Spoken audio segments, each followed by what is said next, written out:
Hola a todos, aquí les comparto un spoiler del capítulo número 3 de Bed Free en parte 2. No me dejes solo basados en el libro. Dudé por un momento y finalmente lo llamé. King, King, esta noche puedes venir si quieres. Dije, la otra persona se quedó atónita por un momento y sus ojos profundos me miraron a la cara con sospecha. King, ¿no te vas a casa? No, no he estado en casa en mucho tiempo. Falté, no quería decirle que no era mi hogar en absoluto. Solo es el nuevo hogar familiar de mi madre. Y había recuerdos horribles que no quería recordar. Han pasado algunos años desde ese incidente, pero cada vez que pongo un pie en ese lugar es difícil. Lo siento, sonó la voz de King, aunque no lo mencionó, me di cuenta de que me estaba pidiendo disculpas por hablar de mi familia. Negué con la cabeza y dije que estaba bien. Luego dije lentamente, llámame si vienes y bajaré a recogerte. Después de decir la última oración, salí del baño y me dirigí directamente a mi asiento. Al principio no dejé que quien viniera a mí porque no podía soportar lo que me hizo hoy.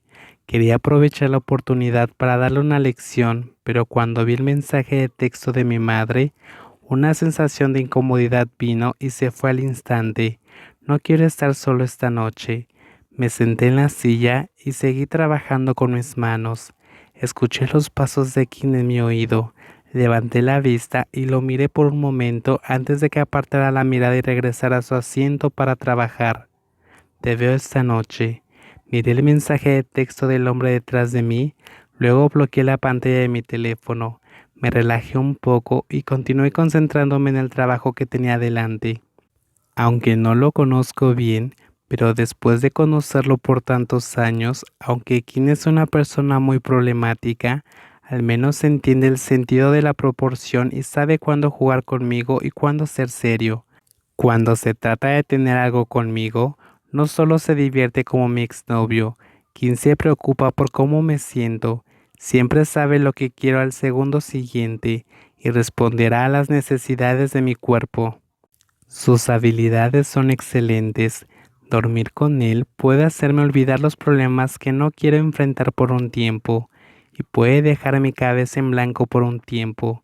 Sentí como si me hubiera arrastrado a otra dimensión y no necesitaba preocuparme por ningún otro sentimiento que no fuera por su toque. Las relaciones son probablemente lo peor en lo que soy bueno. Soy introvertido y no es fácil llevarme bien. Raramente tomo la iniciativa de hablar con otras personas y no soy muy bueno sacando temas con gente que no conozco muy bien. Prefiero estar solo que socializar, pero en el trabajo socializar es algo inevitable, porque siempre tenemos que trabajar con otras personas. A pesar de que he estado en la fuerza laboral durante varios años, siempre me siento abrumado cuando hablo con nuevos compañeros de trabajo. Cada compañero de trabajo en la empresa tiene su propia formación y personalidad. Algunos de ellos son muy reservados como yo, pero la mayoría son amigables y les gusta hablar con la gente. Creo que esa es la razón por la que la empresa realiza diferentes actividades cada año, para que cada empleado aquí tenga la oportunidad de conocer y comunicarse con otros compañeros de trabajo, esperando que todos puedan unirse y reducir nuestra presión laboral. Cada año, la empresa realiza dos actividades principales. La primera es el viaje anual de la empresa y la otra es, se han anunciado los colores de los grupos deportivos de la empresa. Veamos quién está en cada equipo de color.